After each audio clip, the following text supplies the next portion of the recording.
Good to see everyone. Well, before we get to the draft, there's a couple of newsy items we'd like to talk to you about. Could you guys comment on just the last week with Richie and his situation, what's going on with that? You know, not going to really get into detail. It's just he's on the reserve retired list, which is not a part of our 90-man roster, and that's really where we're at.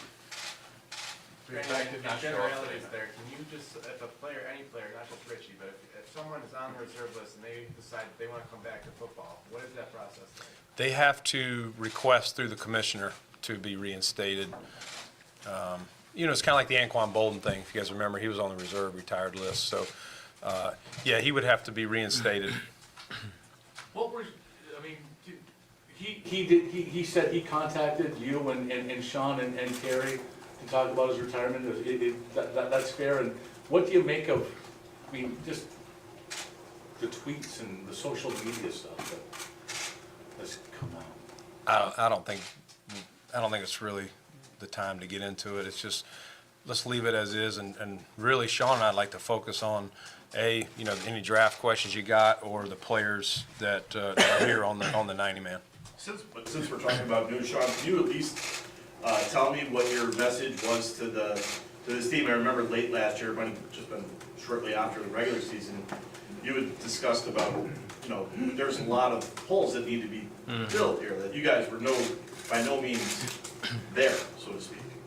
Yeah, I think really the biggest thing we tried to cover was, other than normal logistics and whatnot, the first day was just really the reality of our situation is such that eight of the 12 teams that made the playoffs in 2016 didn't make the playoffs in 2017.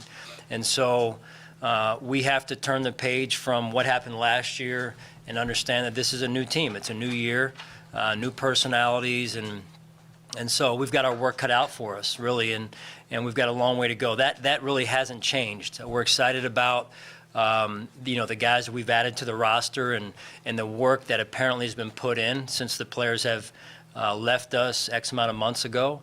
But really, we've got to earn the right, and that starts really today. And there's also a new set of, I don't know if you want to say problems or holes or whatever, because you've had some players leave that maybe weren't as expected when you ended last season. And, we're talking about, obviously, Richie, Eric Wood, you made a trade quarterback. So there's a different set of circumstances than when you walked in. Mm-hmm. Yeah, every year is different in the NFL. That's our league, right? It's every team is different, so you really got to start over day one, and that's what we're here to do today. Our players, worked extremely hard, it appeared, and in and out of the meeting rooms, and the coaches were prepared, and the staff was ready to go, all the way up and down the board. So, my hat goes off to the team here, and that just is not just the players and the coaches, but everyone in this building that was ready to go from the first minute that the players walked in the door this morning. Brandon, how often do Is your you draft board set pretty much at this point? And how much wiggle room is there between now and then? And in particular, the quarterbacks, when you're looking at ranking them? Yeah, we haven't finalized every position, but we're pretty close. I would say we have it down to some clumps. Maybe you got, several DBs in the third round. I'm just making this up, but that we're okay. If you got into the third round and you got these three corners and they're all close, now anybody like that, we're just kind of going back watching film. If they were all three there and they were the best players on the board, which one would you go first? Which one would you go second? Which one would you go third? So we've got them close to where their final resting place will be, so to speak, but that's kind of what we're doing now. Scouts are here, and we're basically just going around and trying to settle some arguments in the room of how each of us sees guys. But And quarterback holds true to what you're talking about, quarterback. yeah, we're pretty close there, but nothing's finalized at this point. How important is it to get a franchise quarterback on this roster? I'm sorry, what did you say? How important is it to get your franchise quarterback now? You got to have a franchise quarterback. That's one of the main jobs of a GM is to find a franchise quarterback. It's quarterback league. I'll say it every single time. You have to have one. How often do you field that question? What's that? How often do you field the question, what, Probably you're until at you- Wegmans or until- whatever store? yeah, until we- But, I mean, about, are you drafting a quarterback with the first pick, Oh. and who's it gonna be? How often do you feel that? Well, when I go home every Did I day. hear you say Did I hear you say Wegmans? Is that what you said? Gas stations, right? Yeah, I mean, that's why you love this fan base, is the passion. And I get it, I respect it. Some of the conversations, some of the comments, they're not even necessarily asking for my opinion, they're just giving me theirs. I know Sean gets it, Boyko gets it, and he's the PR guy. Everybody gets it, and I like that. People care. That's all you can ask for. And I get the question. It's fair. And until we can stand up here and say it's somebody that we currently have on our roster or somebody who's not on our roster, we're going to get that question, and that's fair. So could you deem this draft a success if you did not come out with a franchise quarterback? Yes. Why? You know, there's a lot of good players in this draft, and that was the big thing of moving from 21 to 12. The natural assumption, I get it, is they're moving up to get a quarterback, yada, yada, yada. No, we improved our draft position. That was a second-round value jump to go from 21 to 12. We're excited about where that moves us, you know, on our draft board, the players that we see would be available there. Hey, Brandon and Sean, given what's happened on your offensive line you've lost 3 really good players, 2 by retirement, and we traded Cordy. What's happened the last 2 months at that position alter any of the thinking as you go into the draft? I mean, I'm guessing in January, you weren't thinking you'd have to replace 3 starting offensive linemen. Has that changed anything in regards to your draft strategy? Not to our draft strategy, no. I mean, there's all sorts of surprises that happen. I can't say that Sean or I had an idea that, you know, those 3 changes would all happen when we walked off the field in Jacksonville. But you're constantly having to adapt and adjust. I kind of categorize it maybe crazy, like, okay, we lost that player, he's down. It's like a guy going down for injury. What's our next best avenue? Who's out there? You know, you can't help it. And, you know, we're always going to continue to try and fill those roles. We tried to do some things in the draft. You know, we brought in Marshall Newhouse and Russell Bodine. So we did fill a couple of those. And then we got some guys on the roster that we're happy with, and we got the draft. And I think I mentioned this before. There will be guys that will come after the draft. Teams will draft players and say, you know what, I feel better about this position. I'm going to go with this young guy, and I'm going to let a veteran go. So we don't play meaningful football until September, and that's our job, is to make sure we have the best 53-man roster after the last preseason game. When it comes to a guy like Josh Allen specifically, but even players like him, when you look at completion percentage, but you compare it to the guys he had around him, how do you weigh that? You know, you want to make sure you get it right, but he wasn't at the same level, so necessarily wasn't thrown to the right talent, things like that. Just kind of how do you weigh that, particularly the numbers and things like that, with the talent around him? Yeah, I don't want to get into specifics about each person because I think that's a dangerous road. But to your point, there's a lot that goes into evaluating college quarterbacks. It is a much harder job than evaluating pro quarterbacks. With the systems, the talent level, you know, you got some teams that are all spread. Some conferences play great defense, some don't. You got all sorts of things that you have to weigh in there, and those are all part of it, but there's no one factor or anything like that's more important necessarily. Last year, Sean spoke often about, the big picture. It was often about, building the right way. It was a general thing, not necessarily looking at the record. Do you subscribe to the idea that sometimes perhaps you might have to take a step back in order to move forward, or is it just a constant?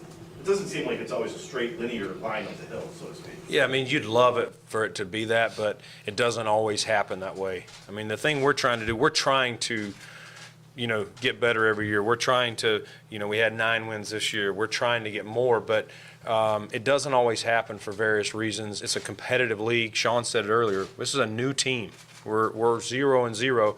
We haven't had the draft yet. We got 9 picks, which I'm excited about. I think he is, or at least hopefully he's still excited after the draft. But that's kind of our mindset, is just we're always looking to get the right type of fit. You know, nothing's changed from even before I got here to what Sean said. That's where we're so aligned, and we want talented players, but it's got to be a fit for the team, and that still holds true as we sit here today. Sean, what about your voice when it comes to this defense, which needs a lot of work and a lot of improvement?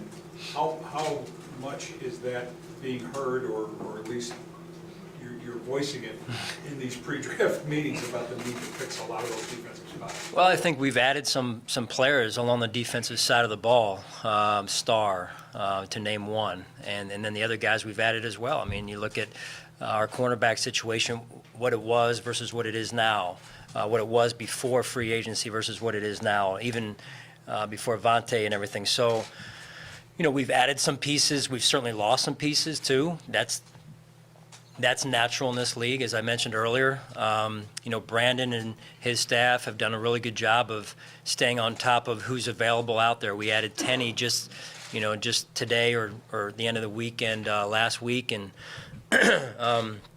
you know, we're always looking to improve our roster every way we can, and that's the great part about Brandon. He knows it's not where it needs to be. He knows he's always trying to find a way to improve it, he and his staff, and I think they've done a phenomenal job to this point. You know, our defensive staff, I really like the work that they put in this offseason, and also the offensive staff and special teams. The coaches have been hard at work, finding out and building on what worked and what didn't work, and then trying to improve what we're doing systematically and schematically as well. So are you satisfied that free agency has addressed enough of those needs that, I'm not saying you're not going to draft defensive players, but that it's less of a priority in your mind? Well, I don't think we look at it that way. I think we look at it as just adding players that can help our football team in different ways, and certain guys will hold different roles, and those roles will become defined as we move forward at the right time. Right now, it's about these guys competing at a high level with one another. It's not about other teams. It's about us getting better in our building every day. And the work that our players, our coaching staff, our strength staff, our medical staff, our equipment staff, the work that those guys have put in to prepare ourselves for today. Again, I can't say how much I appreciate it, how much we appreciate it, and it's going to position us to put the work in moving forward at the same time. So we've got a lot of work to do. This is a process, as you've heard me say before. We started a year ago, or just over a year ago, and you saw us build a team. We're back in the market of building the team again, and certainly, Vic, we want to continue to add talent. So I'm not one that's going to turn down good football players. Are you satisfied with the Zay Jones situation? I'm sure you've talked to him since you've been back. Are you satisfied with where that sits right now? Actually, both of you could answer. Yeah, we did have some communication with Zay when we got back, and to this point, we are satisfied with where that is.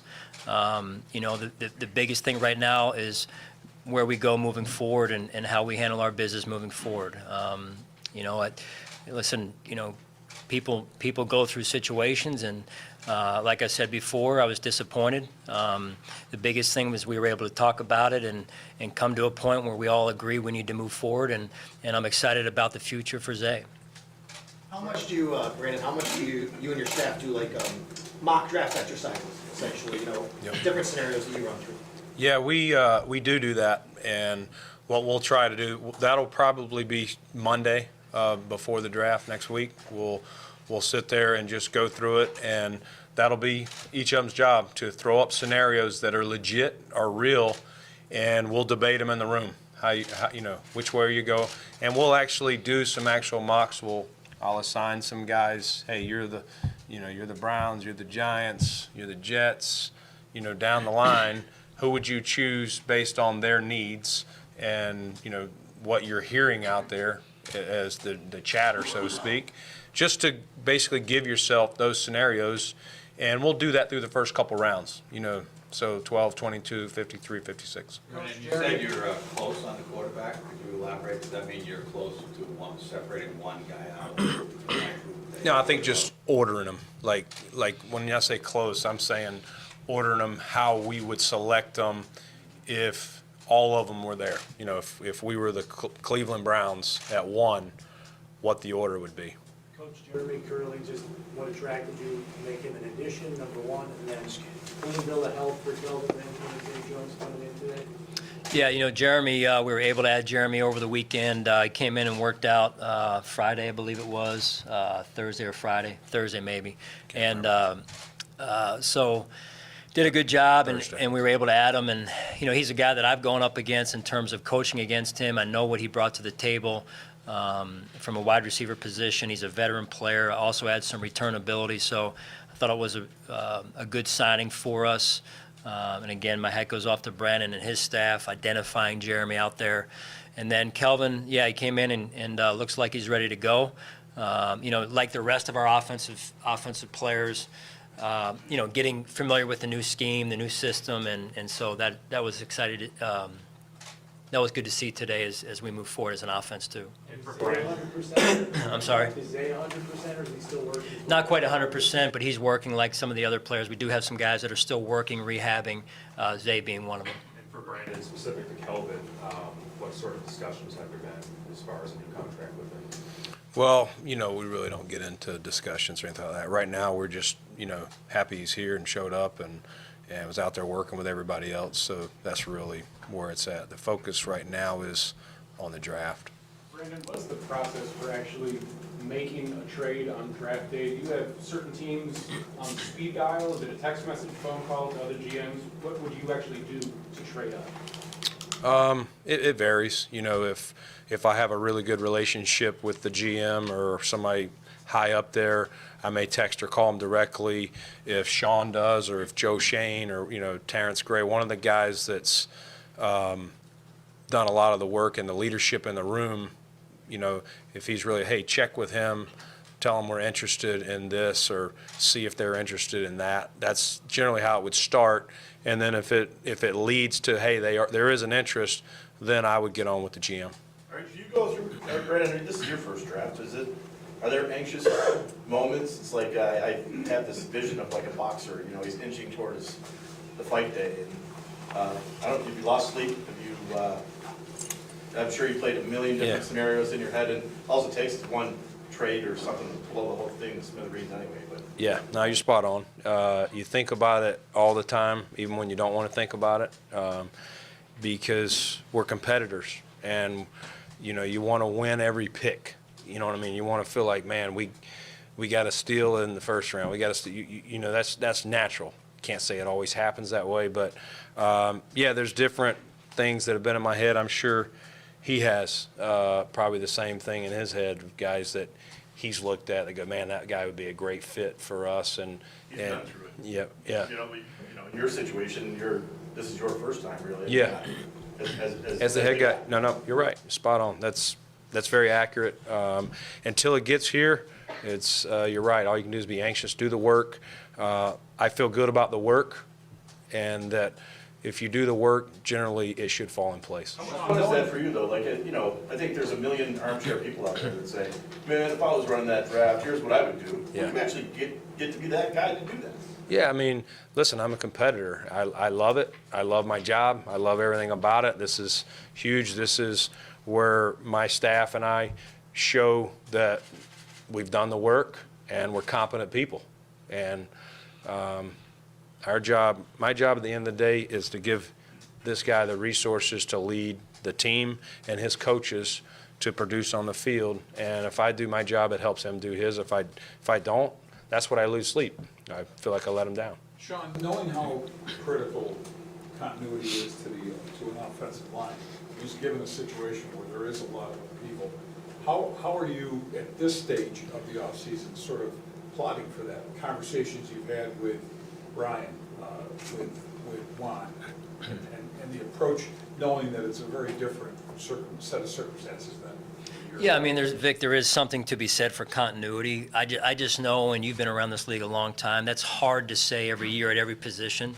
It just so happens we've had some guys come and go at the offensive line position, to name one.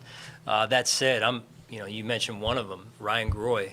The leadership he has shown, and we haven't been together, very long now. It's been a day, but even previous to today, the leadership he's shown, the leadership Jordan Mills has shown, Deion Dawkins, even for a young guy, these guys are stepping up, and that's what you want to see. They understand what's at stake. They understand there's an opportunity as well for them to step up and increase their leadership influence, and I've been nothing but impressed with the way they've handled things. And how do you take into account, I mean, just the wild speculation and how it changes from week to week, maybe even day to day? One day you're trading with the Giants, it's a lock. Next day you're trading into 6th spot. I mean, one day you're picking this guy, like one guy that, have you paid attention at all to some of the speculation, the wild speculation that's been out there? And what do you make of it? I mean, that's a fair question, John, but you can't. I mean, there's so much chatter out there. If you pay attention to it, the last thing I want to do is be swayed by anything from the outside. And I get it, it's a fair question, but no, I don't listen to it. Brandon, in terms of finding the middle linebacker in this particular class, have you found it might not be a great draft for that specific position? You have that need, it looks like, on your roster. Yeah. As you look at the draft class, is that going to be a tough one to fill, maybe? You know, I don't know. I mean, that's a tough question without giving up competitively what I think of that position group in the draft. But we do understand, we do realize that Preston was our starter all year and is not here. And, you know, I get it. You know, you'd love to come out of here with a guy you felt good with that could do that. But even if we don't, I mentioned it earlier, we don't play meaningful football until September. We'll find an answer. How much sleep do you lose when you hear people say this could be the Bills' most important draft since they took Jim Kelly? I hadn't heard that till you just said it. But. Okay. You made it up. All right, well. That's on the record, right? He made that question. So, thanks. I won't be sleeping for the next 10 days, Jerry. No, I mean, listen, every draft, I take this as no different. I get it. I really do. But we're at 12, and I don't know what's going to be there at 12. I don't know what quarterback will be there. I don't know if we're going up or going down. And that's really how it is as I sit here.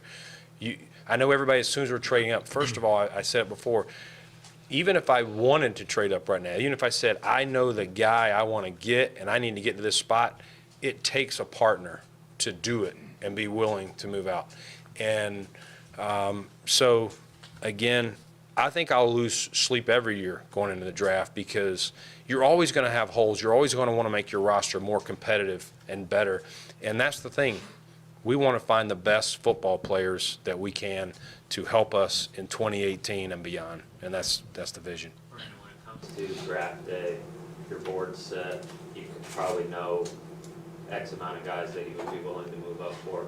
How tight do you keep the circle in terms of people who know how you actually feel about the quarterbacks? I mean, do you tell friends? Do you tell your wife? I mean, or is it really, like, how tight is that circle?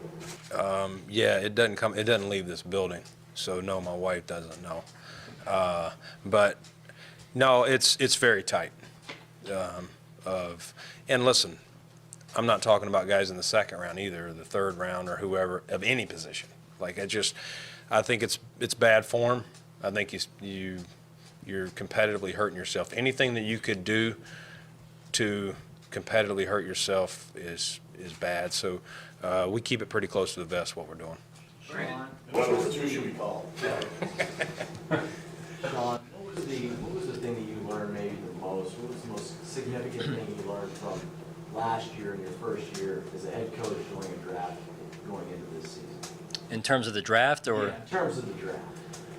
Well, you know, I just think that, you know, we learned a lot last year. I thought we came out with, you know, some good players. And I don't know if it's as much the biggest thing I learned, but probably the biggest thing that was affirmed or verified for me was, you know, that you want to find guys that are good off the field and on the field. And I think that's, you know, there's a lot of good players out there that, you know, don't have maybe some, you know, their act together off the field, and you're tempted to take those players. And, you know, so, and, so I was reminded of how important that is as we went through our process last year. Brandon, have you met privately with all the quarterbacks on your radar, and how have those meetings shifted maybe things on your board? It's part of the process. Yes, we have met with them all. At this point, we know them pretty well. And as I was alluding to back in Senior Bowl and Combine, that was a big part of the process. And all I really would say is that they're all great young men, and there's a reason they're all being talked about. When do the conversations begin about trading? Is it really something as early as Combine or owners' meetings, or really is that something that just doesn't start happening maybe till the week of, or even maybe 24 hours before the draft? It happens all over the place. I would say most of it happens close to the draft, but the Colts and Jets worked something out weeks ago, and so I think that was before the owners' meetings. I would say that doesn't happen very often, but it did. Most of it, I would say, happens closer. Brandon, how much, last one? I guess, alluding to Jerry's question, how much pressure is there, given that you don't always have 6 picks in the first 3 rounds? You're not always looking at a quarterback class like this one, so how much does that kind of add to the pressure of finding that guy in this draft? I don't really, again, Bucky said it earlier, it's my first one going through it, so I can't compare it to another year as the GM. But I think I'll feel this way in a year from now, no matter what we're after or what our so-called needs are. I just feel like the competitive nature, you want to get it right. I know the work's been done by our whole staff, and that's coaches included.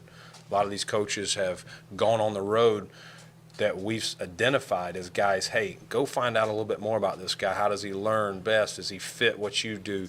Can he learn our system? And you think he's going to fit in your position meeting room? Again, I think we've almost finished all those, which helps, but it's a total team effort. And Sean and I aren't sitting up here pointing out all the answers. We don't get to the answers without all that work. And I think we're competitors, and I think I'll be anxious every year until draft day. But, yeah, we do our job, do it right, it should unfold the way we want. All right, thank you. Thank you.